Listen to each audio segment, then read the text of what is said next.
Welcome to CEO's Library, the 1% Bookshelf. I'm your host, and today we're diving into a true classic of business literature. But before we begin, I want you to imagine something for a moment. Picture a company where every employee, from the CEO to the newest hire, is genuinely excited to come to work each day. A place where innovation flourishes, customers rave about the service, and financial success naturally follows. Sounds too good to be true, right? Well, what if I told you that such companies exist and have existed for decades? What if the secret to business success isn't found in spreadsheets, but in how you treat your people? That's the revolutionary idea at the heart of our book today, In Search of Excellence by Tom Peters and Robert Waterman. Published in 1982, this groundbreaking work challenged the conventional wisdom of its time and continues to offer valuable insights for today's business leaders.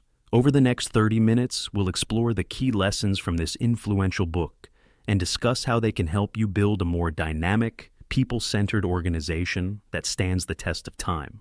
But first, a quick word from our sponsor. If you're enjoying this podcast and want to support our mission of distilling game-changing business insights, consider becoming a member of CEO's Library.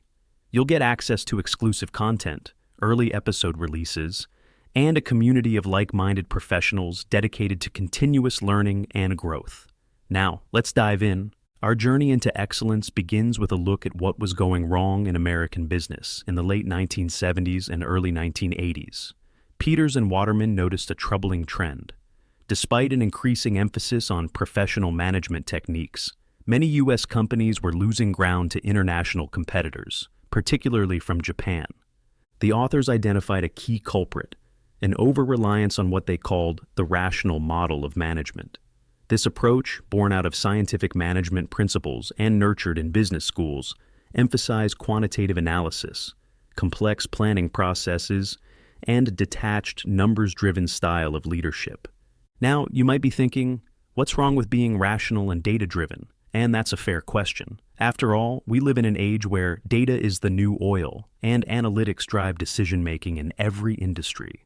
But Peters and Waterman argue that this narrow definition of rationality often misses crucial aspects of business success. Let me paint a picture for you. Imagine you're in a boardroom of a major corporation in the early 1980s. The walls are lined with charts and graphs. Executives pore over thick binders filled with market forecasts, financial projections, and complex strategic plans. The air is thick with terms like portfolio optimization and economies of scale. On paper, everything looks perfect. The numbers add up. The strategies are sound. But something is missing. There's no passion in the room. No one is talking about the actual products they make or the customers they serve. The human element, the messy, unpredictable, yet vital spark that drives innovation and excellence, has been analyzed and optimized out of existence. This scene, replicated in boardrooms across America, helps explain why so many well-managed companies were struggling. They had become so focused on the numbers that they lost sight of the people, both their employees and their customers. Peters and Waterman share a striking example from their research. They visited a company that had recently implemented a new, highly sophisticated planning system. The system was a marvel of rational analysis, considering countless variables to optimize decision-making. But when they asked a senior executive how it was working, his response was telling. He said, "The plan is great. The only problem is, we can't find anyone willing to implement it." This anecdote highlights a crucial insight. Even the most brilliant strategy is worthless if it doesn't inspire the people who have to carry it out. The rational model, for all its apparent logic, often fails to account for human motivation, creativity, and the complex dynamics of organizational culture. Now, let's be clear. Peters and Waterman weren't arguing against analysis or planning altogether. In fact, they found that the best companies were often quite good at quantitative analysis. The difference was that these excellent companies used analysis as a tool, not as a substitute for good judgment or a deep understanding of their business. Take Procter & Gamble, one of the companies highlighted in the book. P&G was renowned for its rigorous market research and data analysis. But this analytical prowess was balanced by an equally strong emphasis on product quality and customer satisfaction. P&G executives didn't just crunch numbers. They also spent time in stores, talking to customers, and even visiting people's homes to see how they use P&G products. This balanced approach allowed P&G to make data-informed decisions while staying connected to the human realities of their business. It's a powerful reminder that true rationality in business isn't just about having the right numbers. It's about understanding the full context in which those numbers exist. So, what's the lesson here for modern business leaders? It's not that we should abandon data and analytics, far from it, but we need to be aware of their limitations. We need to balance quantitative insights with qualitative understanding to complement our spreadsheets with stories from the front lines of our business.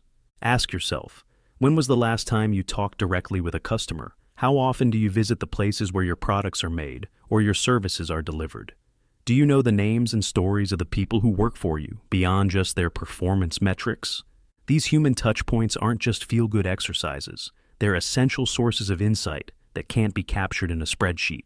They help you understand the intangible factors that often make the difference between mediocrity and excellence.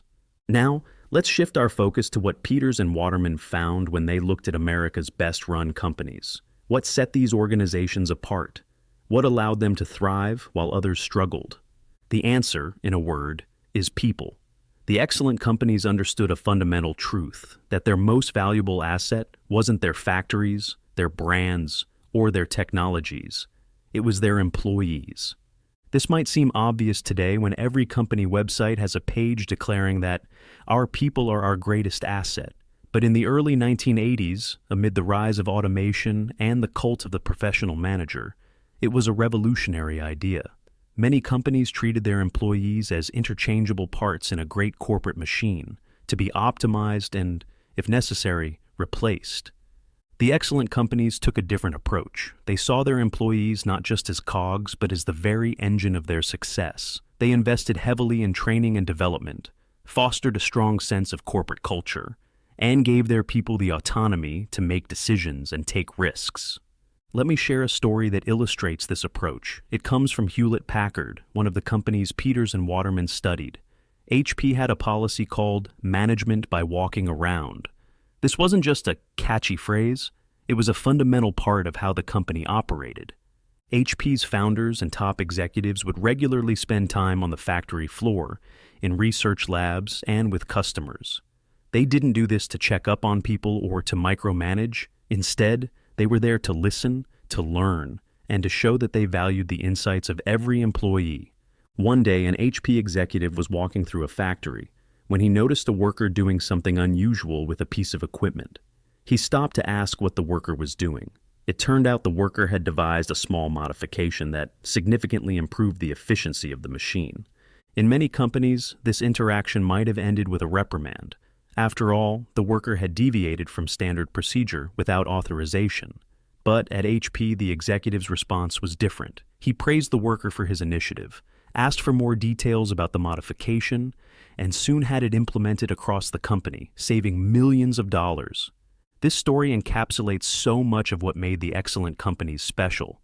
They created an environment where every employee felt empowered to contribute ideas. They fostered a culture of trust and open communication. And perhaps most importantly, they recognized that the best ideas often come from the people closest to the work. Now, you might be thinking, that's all well and good for a tech company like HP. But what about more traditional industries? Well, Peters and Waterman found similar principles at work in companies across various sectors. Take Delta Airlines, another company profiled in the book. In an industry not known for employee satisfaction, Delta stood out for its strong corporate culture and emphasis on employee welfare. The company had a profit-sharing plan that was among the most generous in the industry. It also had a policy of promoting from within, giving employees a clear path for career advancement. But perhaps most tellingly, Delta had a tradition called the Delta Family Cookout. Once a year, every Delta facility worldwide would host a barbecue for employees and their families. And here's the kicker. Delta's top executives, including the CEO, would travel around to attend as many of these cookouts as possible. Now, you might dismiss this as a PR stunt, but consider the message it sent to employees. It said, "We're all part of the same family. Your work matters. You matter." This wasn't just feel-good fluff. It translated into tangible business results. Delta consistently ranked at the top of the industry in customer satisfaction and had one of the lowest employee turnover rates. The lesson here is clear. When you invest in your people, when you treat them with respect, give them autonomy, and make them feel truly valued, they'll repay you with loyalty, creativity, and discretionary effort. They'll go the extra mile for your customers. They'll come up with innovative solutions to problems. They'll become ambassadors for your brand. But here's the catch. You can't fake this. Employees can tell the difference between genuine commitment to their well-being and superficial gestures. The excellent companies didn't just talk about valuing their people, they built it into every aspect of how they operated. So, as a leader, ask yourself, how am I demonstrating that I value my employees? Am I creating an environment where people feel empowered to contribute their best ideas? Am I fostering a culture of trust and open communication? Remember, excellence isn't just about having the best processes or the most advanced technology. It's about unleashing the full potential of your people. Now, let's turn our attention to another crucial aspect of excellence, staying close to the customer. In today's world of big data and advanced analytics, it's easy to fall into the trap of thinking we understand our customers because we have mountains of data about them. But Peters and Waterman found that the best companies maintained a much more direct and personal connection with their customers. Consider the case of IBM, one of the standout companies in search of excellence. Despite being a large, technology-driven company, IBM was fanatical about customer service. They had a policy that any customer complaint, no matter how small, had to be addressed within 24 hours. But it went beyond just responding to complaints. IBM salespeople were expected to become intimately familiar with their customers' businesses. They weren't just there to sell products. They were there to understand the customer's needs and help solve their problems. There's a story about an IBM salesman who spent so much time at a customer's office that he was given his own desk there. When asked about this, the customer said, "He's not a vendor, he's part of our team." This level of customer intimacy allowed IBM to anticipate needs, develop more relevant products, and build lasting relationships that went far beyond typical vendor-client interactions.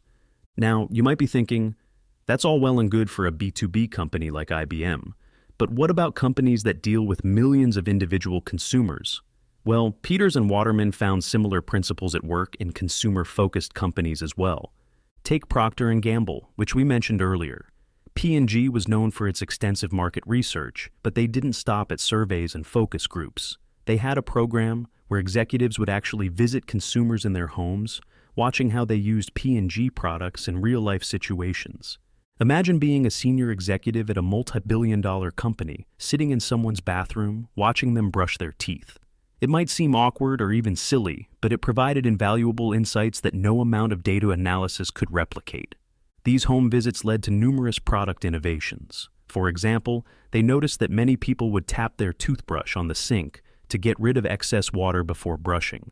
This observation led to the development of ridges on the back of toothbrushes to help remove excess water, a small feature that improved the brushing experience and gave P&G a competitive edge. The lesson here is clear. No matter how much data you have, there's no substitute for direct, personal interaction with your customers. It's about more than just gathering information. It's about developing empathy, understanding the context in which your products or services are used, and identifying unmet needs that customers themselves might not even be aware of. So, as a leader, how can you apply this principle in your organization? Here are a few ideas. In 1, make customer interactions a priority for everyone, not just frontline staff. Encourage executives and product developers to spend time in stores, call centers, or wherever your customers interact with your brand. 2, create formal programs for customer visits or shadowing. Make it a regular part of your operations, not just a one-off exercise. 3, look beyond traditional market research. While surveys and focus groups have their place, seek out ways to observe and interact with customers in their natural environments. 4, foster a culture where customer insights are valued and acted upon. Create systems for sharing customer stories and insights throughout the organization. 5, most importantly, lead by example. As the leader, you should be spending significant time with customers yourself. Your actions will set the tone for the entire organization. Remember, staying close to the customer isn't just about improving your products or services. It's about building a customer-centric culture that permeates every aspect of your business. When everyone in your organization has a clear, empathetic understanding of the customer, it naturally leads to better decisions, more relevant innovations, and ultimately, business excellence. Now, let's explore another key attribute of excellent companies: their ability to foster innovation and entrepreneurship, even as they grow larger and more complex. This might seem counterintuitive. After all, we often associate innovation with small, nimble startups, not large, established corporations. But Peters and Waterman found that the best companies manage to maintain a spirit of entrepreneurship regardless of their size. A prime example of this is 3M, a company that has become legendary for its culture of innovation. At the time In Search of Excellence was written, 3M had a remarkable track record. 25% of its revenue each year came from products that didn't exist 4 years earlier. How did they achieve this? One of 3M's key strategies was what they called the 15% rule. Engineers and scientists were encouraged to spend up to 15% of their time working on projects of their own choosing, outside their assigned tasks. This policy led to the creation of many of 3M's most successful products, including the Post-it note. The story of the Post-it note is a perfect illustration of how 3M's culture fostered innovation. In 1968, a 3M scientist named Spencer Silver was trying to develop a super strong adhesive. Instead, he accidentally created a very weak, pressure-sensitive adhesive. Most companies might have seen this as a failure and moved on. But at 3M, Silver was encouraged to keep exploring potential uses for his failed invention. Several years later, another 3M employee named Art Fry was singing in his church choir and getting frustrated with paper bookmarks that kept falling out of his hymnal. He remembered Silver's adhesive and wondered if it could be used to create a better bookmark. Fry used his 15% time to develop the idea, and the Post-it note was born. What's remarkable about this story isn't just the invention itself, but the organizational culture that made it possible.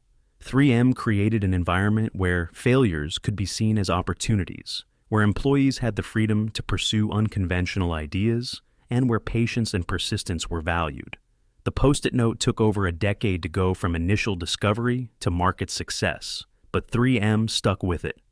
This approach to innovation wasn't unique to 3M.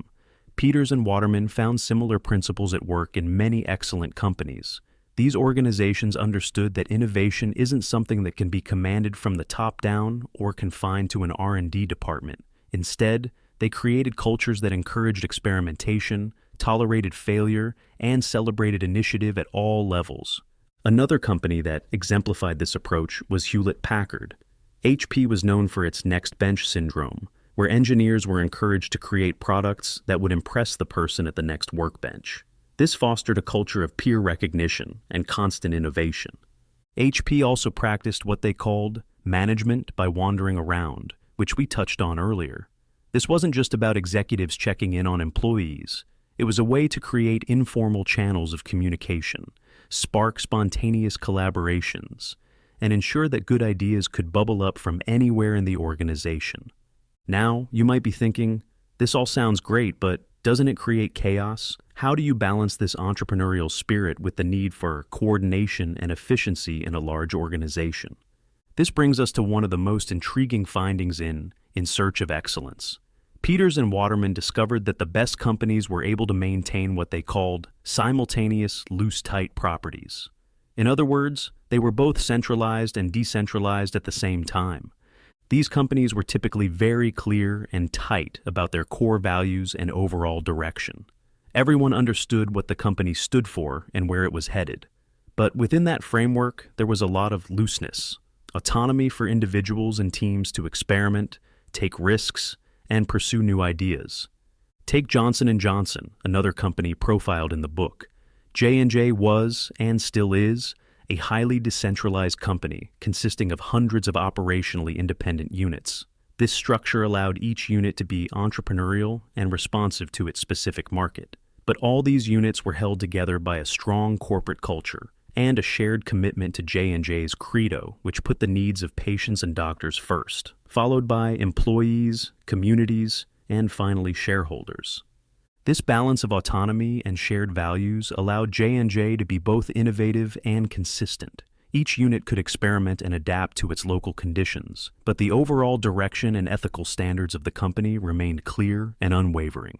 So, what are the lessons here for modern leaders? How can you foster a culture of innovation and entrepreneurship in your organization? Here are a few key takeaways. 1. Give people time and space to experiment. Whether it's something as formal as 3M's 15% rule or more informal encouragement of side projects, create opportunities for people to pursue their own ideas. 2. Celebrate and learn from failures.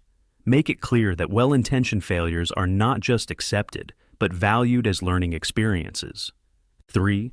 Encourage cross-pollination of ideas. Create opportunities for people from different parts of the organization to interact and share ideas. 4. Lead by example. As a leader, you should be actively involved in innovation efforts, not just delegating them to others. 5. Balance structure and flexibility. Provide a clear framework of values and direction, but allow for autonomy and experimentation within that framework. Remember, fostering innovation isn't just about generating new products or services. It's about creating an organizational culture that's constantly learning, adapting, and improving. In today's fast-changing business environment, this capacity for continuous innovation is more crucial than ever. As we wrap up our exploration of In Search of Excellence, let's recap the main insights we've covered. First, we learned about the pitfalls of over-relying on the rational model of management. While data and analysis are important, they need to be balanced with human judgment and an understanding of the intangible factors that drive business success. Second, we explored the power of putting people first. The excellent companies understood that their employees were their most valuable asset, and they created cultures that empowered and motivated their people. Third, we discussed the importance of staying close to the customer. The best companies maintained a deep, personal understanding of their customers' needs and experiences, going beyond just data to develop real empathy. Finally, we looked at how excellent companies fostered innovation and entrepreneurship. Even as they grew larger and more complex, they managed to balance autonomy and experimentation with a strong sense of shared values and direction. These insights, while drawn from research conducted in the early 1980s, remain remarkably relevant today. In fact, in many ways, they're more important than ever. In our age of big data, artificial intelligence, and global competition, it's easy to lose sight of the human elements that truly drive business success. In Search of Excellence reminds us that at its core, business is about people, the people who work for us, the people we serve, and the communities we're part of. So, as you reflect on these lessons, I encourage you to think about how you can apply them in your own organization. How can you create a more people-centric culture? How can you stay more closely connected to your customers? How can you foster a spirit of innovation and entrepreneurship? Remember, excellence isn't a destination. It's a continuous journey. It requires constant effort, attention, and a willingness to challenge your assumptions. But, as Peters and Waterman showed, the rewards of this journey can be extraordinary. If you found these insights valuable and want to dive deeper, I highly recommend getting your own copy of In Search of Excellence. You can find a link to purchase the book on Amazon in our episode description. The book is filled with more detailed case studies, practical advice, and thought-provoking ideas that we couldn't cover in this short podcast. Also, don't forget to check out the full transcript and accompanying visualizations for this episode at ceoslibrary.com. We've created some infographics and charts that help bring these concepts to life and make them easier to remember and apply. Before we sign off, I want to thank you for joining me on this exploration of excellence. The ideas we've discussed today have the power to transform not just businesses, but the lives of everyone they touch. So I encourage you to take these insights, apply them in your own context, and start your own search for excellence. Until next time, keep learning, keep growing, and keep striving for excellence. This is CEO's Library, the 1% bookshelf, signing off.